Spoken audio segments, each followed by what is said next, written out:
മുത്തശ്ശി വേഷങ്ങളിലൂടെ മലയാളികൾക്ക് സുപരിചിതയായ cinema serial താരമാണ് സേതുലക്ഷ്മി. നാടകത്തിലൂടെ സിനിമാ രംഗത്തെത്തിയ സേതുലക്ഷ്മിയുടെ ജീവിതവും കഷ്ടപ്പാടുകൾ നിറഞ്ഞതായിരുന്നു. മകന്റെ ചികിത്സയ്ക്കായി സിനിമയിൽ നിന്ന് ഒരുപാട് സഹായം ലഭിച്ചിട്ടുണ്ടെന്ന് തുറന്നു പറഞ്ഞിരിക്കുകയാണ് സേതുലക്ഷ്മി.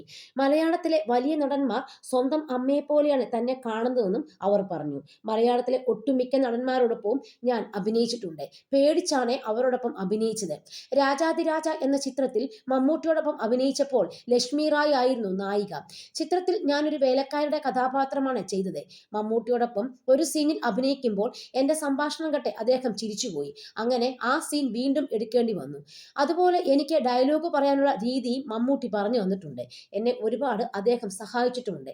സിനിമ അദ്ദേഹത്തെ പോലുള്ളവരുടെ കയ്യിലല്ലേ, ഞങ്ങൾ നാടകക്കാരല്ലേ. മമ്മൂട്ടിക്ക് എന്നെ ഭയങ്കര ഇഷ്ടമാണ്. തമാശകളൊക്കെ പറയുമായിരുന്നു. പെട്ടെന്ന് എന്റെ വീട്ടിൽ വരുമെന്ന് പറഞ്ഞു. ഞാൻ ആകെ വല്ലാതായി. വീട്ടിൽ വിളിച്ചു പറയട്ടെ എന്ന് ചോദിച്ചപ്പോൾ പിന്നൊരിക്കൽ ആവട്ടെ എന്നായിരുന്നു മറുപടി.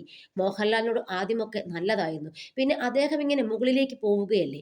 പട്ടാളമൊക്കെ വന്നില്ലേ. മോഹൻലാലിന് ഗൗരവം വന്നതല്ല, എനിക്കായിരുന്നു. മോനെ എന്നും മക്കളെ എന്നും ഒക്കെ ആയിരുന്നു ഞാൻ വിളിച്ചുകൊണ്ടിരുന്നത്. ഇത്രയും വലിയൊരു ആളായില്ലേ, പിന്നെ സാർ എന്നൊക്കെയാണ് വിളിക്കാറുള്ളത്. മോഹൻലാലിനൊപ്പം അഭിനയിക്കാൻ പോയാൽ നല്ല പണം കിട്ടും. അദ്ദേഹം സഹായിച്ചിട്ടുണ്ട്. മകന്റെ ചികിത്സയൊക്കെ വന്നപ്പോൾ ഒരുപാട് പേർ സഹായിച്ചു.